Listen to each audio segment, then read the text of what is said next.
Giving me this amazing opportunity. And I also want to give thanks to our bishop and our pastor for guiding me and teaching me during my spiritual journey. Amen. And if I had to choose a topic on this day, it would be standing on faith. Amen. So I'm going to read to you a story about Daniel's friends who were sent to a fiery death but were saved by the grace of God. Amen. Coming from the book of Daniel, chapter 3. The entire thing. I summarized it so that way you guys don't have to, because I don't have much time. So you guys don't have to turn to it.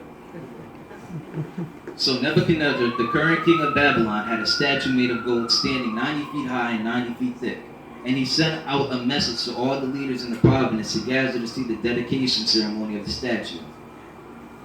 And when all the people of the nation came, a man in a loud voice shouted, "Attention everyone! Every race, every color, and every creed, listen.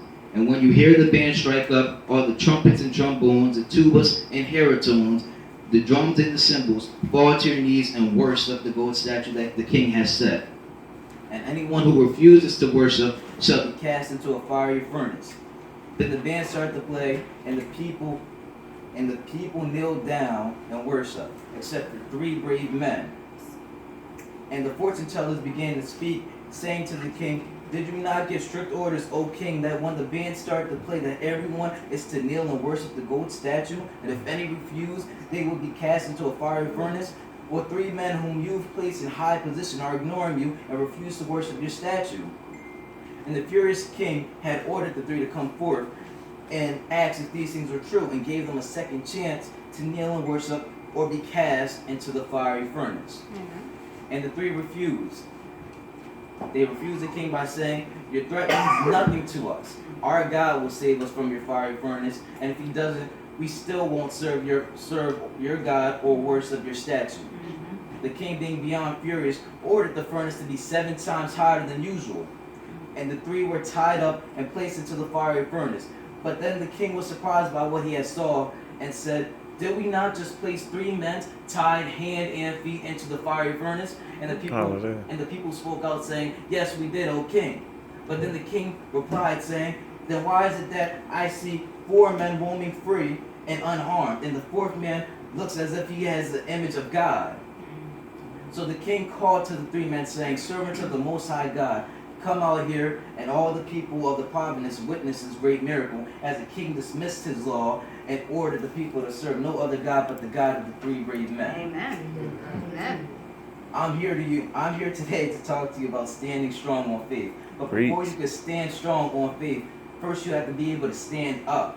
That's right. When I say stand up, I'm saying that you have to not be afraid to fight for what you believe in. That's right. The 3 men knew what the king's law was, but they also knew what God's law was. Right. One of the 10 commandments: "Thou shalt not serve no other God before me." And they decided not to kneel and worship the statue, knowing that they will be killed.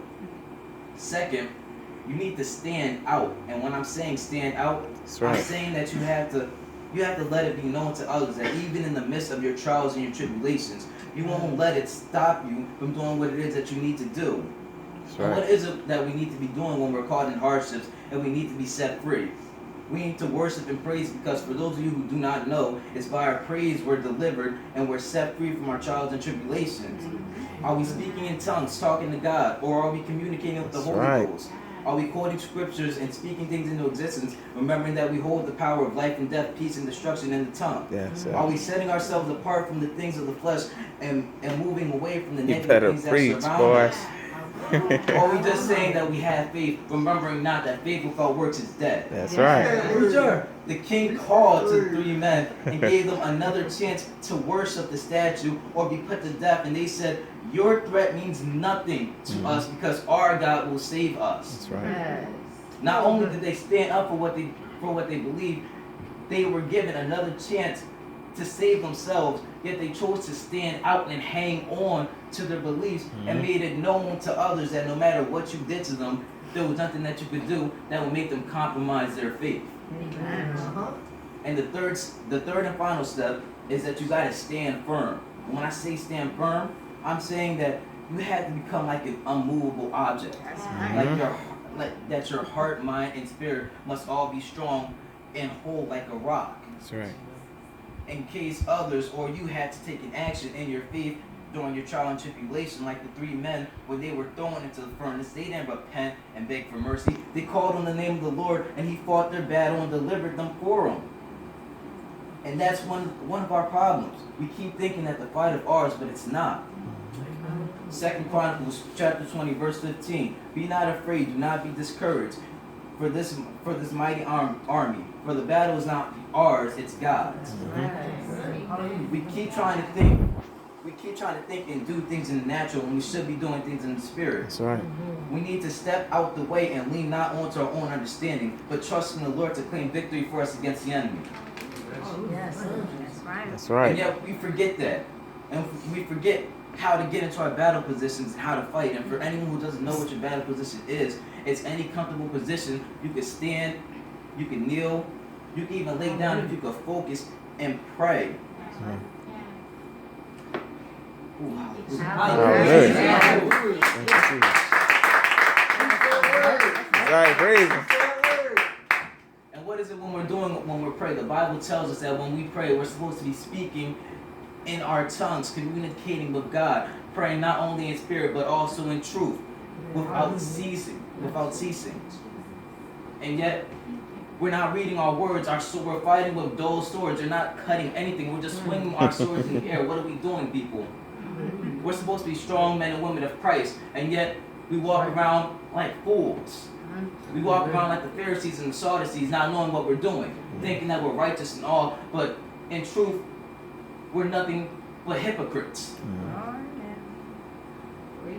We all know. That's right. Hallelujah. We all know that we serve the most highest of gods.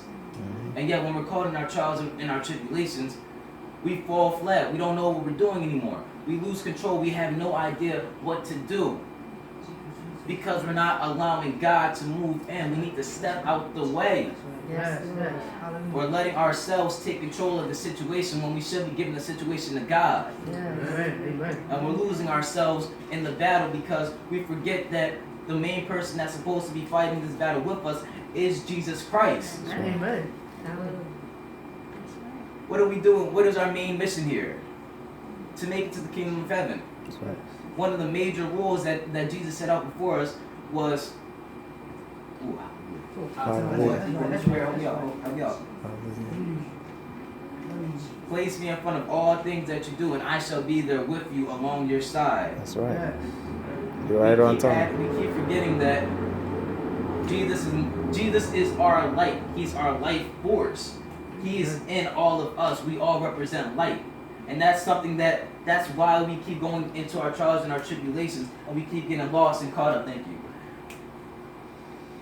How many of you know why we go through these trials and our tribulations? It's because either God needs us to be molded or shaped, or it's because the enemy doesn't want us to keep moving. And you want me to tell you why the enemy doesn't want us to keep moving? Oh, thank you, Jesus. Oh. It's because you're here right now, and not because you're in the service, not because you're going to church. He does not care if you're in church. He cares when you start to look like Christ. For Christ is mere light, and a light outshines in darkness in all, and casts out the darkness in all. So what is it that we're supposed to be doing